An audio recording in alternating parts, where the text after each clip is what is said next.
Comrades, welcome to the ninth edition of our episodes. Today, I'm going to talk about some of the friends I met in prison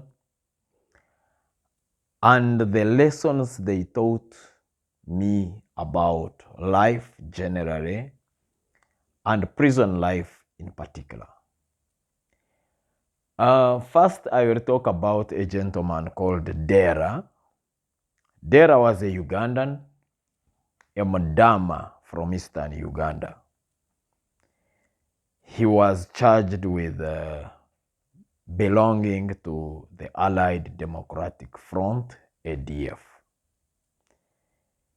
Though he did not have formal education, he had a very sharp mind and he was well versed with the Quran, with the Muslim holy book. He had a bullet lodged in his body, and the lower part of his body was paralyzed. So whenever his body felt like going for a short call, the waist would just, flow. So he always walked around with a plastic mineral water bottle, which he would use to ease himself because he couldn't walk up to the toilets to relieve himself. So whenever I was not walking around the quadrangle or working out or singing, I would spend considerable time seated with Dera chatting. So around 2000 and end of 2016, early 2017, rumors started circulating that we were to be brought back to Uganda. And others said that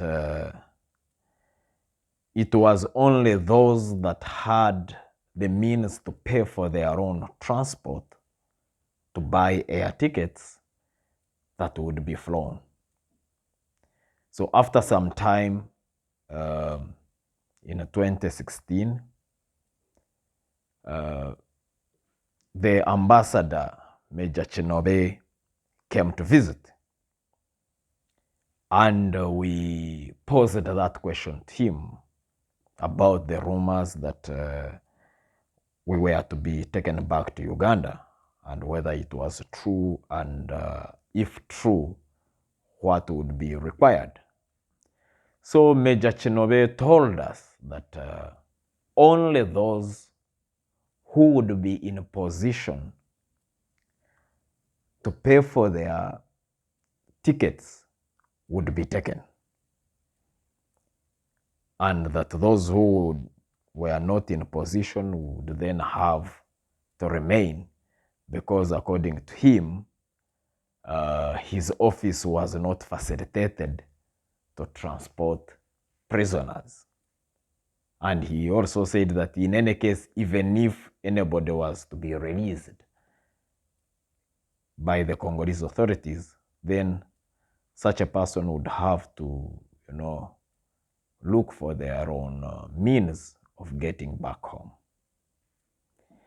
So when we got back to our cells, Dera approached me about the matter because we all wanted to get out of Congo. We really had enough. And he told me something that really strengthened me, but also challenged me. He told me that he was from a poor family, and he had no doubt in his mind that he couldn't raise the money for the ticket. But that in all that, he was not bothered. told me that these people think that they can bring us here and decide to condemn us to death here by either neglecting to help us going back home or even refusing to release us. And he told me that, but he knew that none of them had any authority over him. And he said that for as long as Allah, the Almighty, still willed that he should remain in Ndolo, no human being would get him out. Be it the president, be it whoever, if his provision from God, rizq, was still in Ndolo, nobody would get him out. And then he added on that if God decided to shift his provision, his rizq, to somewhere else, wherever it may be, whether it is Uganda, whether it is where, if God decided that your next meal there will be in Uganda, nobody would stop him from going. So I thought that maybe he was, giving himself courage, and I felt for him. After a short while, I think it was like a month after, we get communication in prison that everybody that had come from Beni was going to be taken back to face trial. Now, the trial in Beni that they were talking about was a field court martial. They call it cour opérationnelle, an operational court. Now, an operational court in the laws of Congo has no appeal. Once it sentences you, you cannot appeal to any other authority. And they are always very vicious. They always hand out death sentences at the minimum, life or 20 years. So when they said that everybody that came from Beni was going back, I contacted my lawyers because I had also come from Beni. I was from Beni to Kinshasa. And their assumption was that whoever came from Beni was ADF. And everybody knew that the case of ADF would carry a very hefty sentence. So through my lawyers, I managed to get myself off the list of those that were supposed to go back to Beni. So there I was flown to Beni. And we all knew that that was a death sentence for whoever went back. And true to our fears and predictions, all those that went to Beni were given very, very long jail sentences. The minimum was 20 years. But the Ugandans had not yet been taken to court. A month after they are leaving Ndolo, a group of Mai Mai invaded the prison where they had been taken, and 900 prisoners were set free. So we who had remained in Ndolo were happy at the time when they left that God had intervened on our behalf, and we had survived the inevitable, sentencing. So when we had news that those who had gone and had been given hefty sentences had all run away, we started, wondering whether if we had also gone, maybe that would have been our way to freedom. But I recalled Dera's words that for as long as your provision from God is still in a certain place, that's where you will find it. So we mourned that we had missed the chance of escaping But then news also started trickling in that some of those that had run away had actually been rearrested. So we wondered, and I think others had also died along the way. So we wondered, would we have been among those that had died? Would we have been among those that had been rearrested and therefore were facing the inevitable sentence? Or were we lucky that we had remained in Ndolo? Some 4 years later, I think in end of 2021, end of 2020,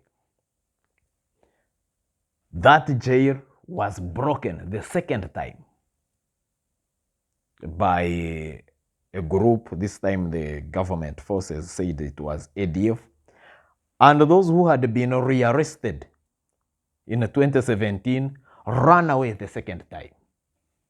So these were people who were facing the death sentence, and they had managed to escape twice.